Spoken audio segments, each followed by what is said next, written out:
Hello and welcome to an all-new episode of What is this Animu?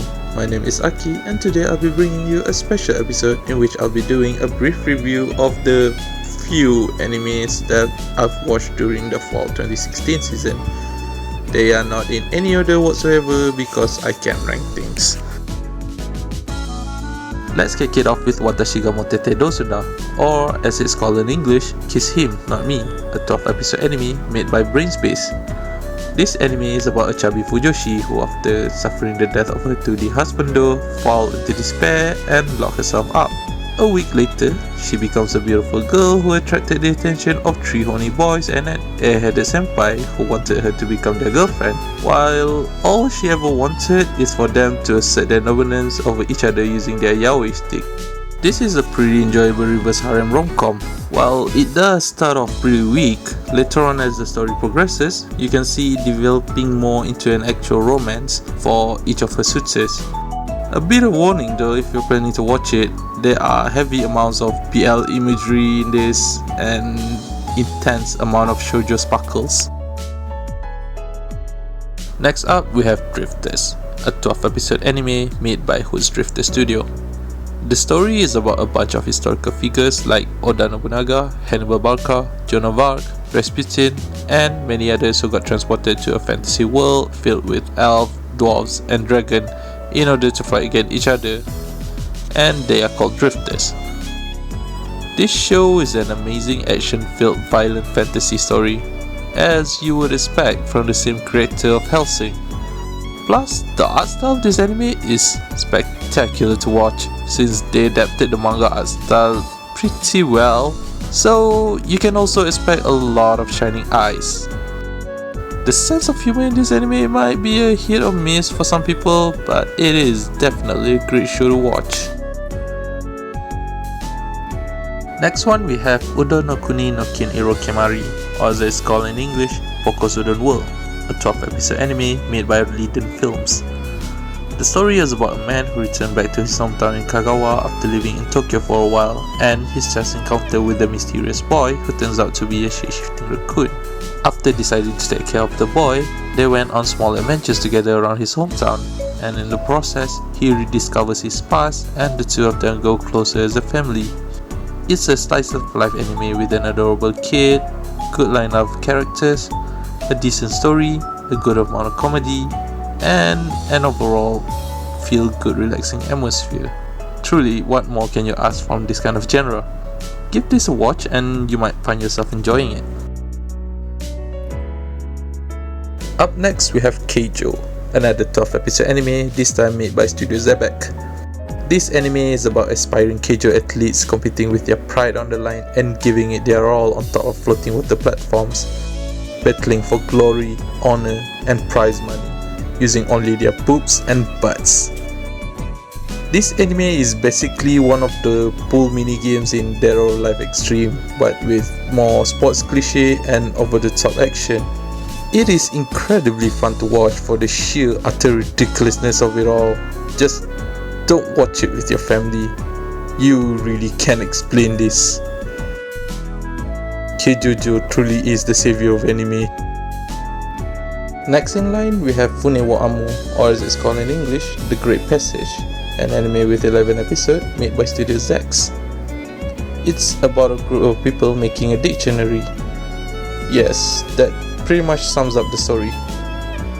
This is the kind of story that you know how it would end, but the journey itself to reach that end, how those people overcome various difficulties to reach it, that's what makes this anime a treat to watch.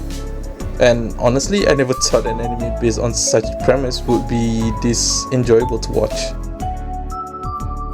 Next one, we have Magic Kyun Renaissance, a 13 episode anime made by Studio Sunrise. This anime is about a girl transferring to a magical art academy, where the magic in this pretty much consists of you being able to make your art pieces sparkle. She then meets 6 other boys, solve their dilemmas, and they fall in love with her.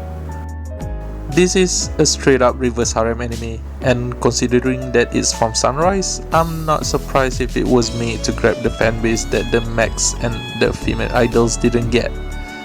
Still, It is a pretty good watch for a reverse harem anime, and I was entertained by the characters and the simple story.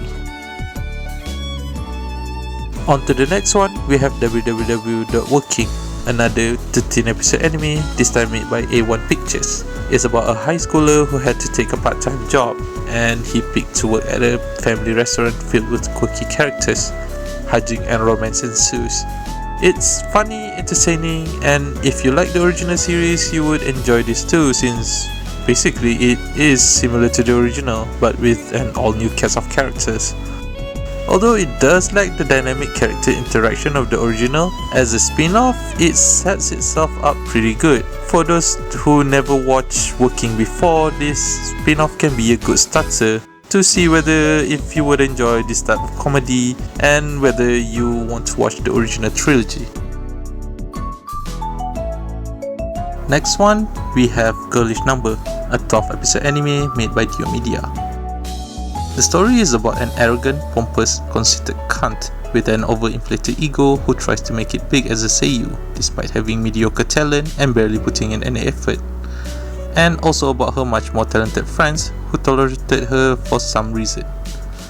This is a pretty good behind the scenes kind of anime, a bit like Shirobako but less technical and from a seiyuu point of view. Although the main girl is insufferable to watch, the premise itself and seeing the characters develop as they finish the anime makes it worth watching. She is still a cunt, but a more tolerable cunt at the end. For the next one, we have Stella no Maho, or as it's called in English, Magic of Stella, made by Silver Link. It's a 12 episode anime that tells the story of a pure innocent cinnamon roll that discovers her passion in making video games and decided to join her high school game developers club. With the help of her seniors and friends, she learns the way of a doujin games maker and also further improves herself as an artist along the way. The overall tone of this anime is very chill and relaxing. This is the type of anime that charms your heart, especially with the adorable and innocent main character. The comedy in this is on point, plenty of unexpected punchline, yet still managed to keep it fresh and didn't overstay its humor. Up next is Occultic 9, another anime made by A1 Pictures with 12 episodes. It's about a group of random people experiencing and investigating occult things that seemingly unrelated to each other. And no, her bowling ball sized boobs are not part of the occultic phenomenon. As another entry to the Semicolon series, the story and mystery it presents are quite good, especially considering that it had to dance around that many characters in a 12 episode anime. The story does have its fault, leaving quite a few loose threads at the end, but nonetheless the main narrative itself is pretty solid. Just don't question the loose threads so much. Next, we have To Be Hero, a 12 episode anime made by Howliners Animation League. The story is about a single dad who's suddenly been given superpowers, but in exchange he turns into a fat and ugly old man that not even his daughter recognizes him anymore. He then uses his new powers to protect her and the planet from alien invasion. The crude and immature jokes in this anime, combined with how weird the characters are, made it look like it's one of those over-the-top gag anime, and honestly, I don't blame anyone staying away from this. But for those who endured or enjoyed the weirdness this anime had to offer, you will find that there is actually a rather touching story of a father that is truly devoted to his daughter. I did not expect that last episode to hit me so hard in the feels. For the next one, we have Shakunetsu no Takyu Musume, or as it's called in English, Scorching Ping Pong Girls, a 12 episode anime made by Kinema Citrus. This anime is about middle school girls playing ping pong. That really is all you need to know. The story is set up pretty much like every other sports anime. There's rivalry between fellow team members, a simple yet unreachable dream, and over-exaggerated ping pong techniques. The ping pong match animation in this is pretty well done, and as a sports anime, it delivers the content you expect. And last but not least are the animes that I've watched, but I don't recommend others to watch it. First up is Cheating Craft, a 12 episode anime by Studio Blade about a bunch of students trying to cheat on tests in a shonen battle style story. not as exciting as you thought it would be.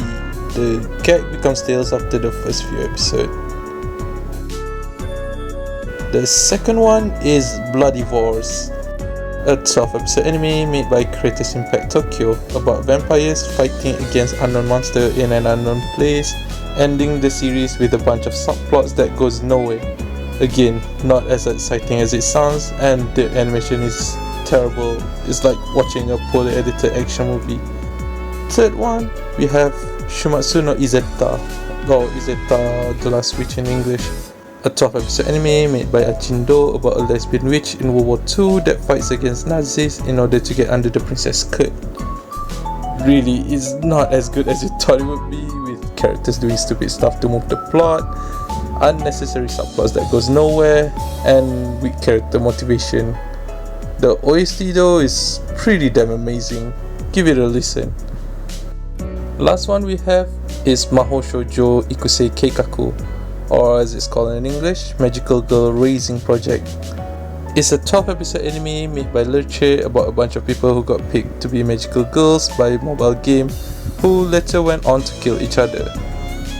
It has too many characters, and the fact that they made these shoddy attempts to characterize them in order to make you sympathize with their death is quite appalling.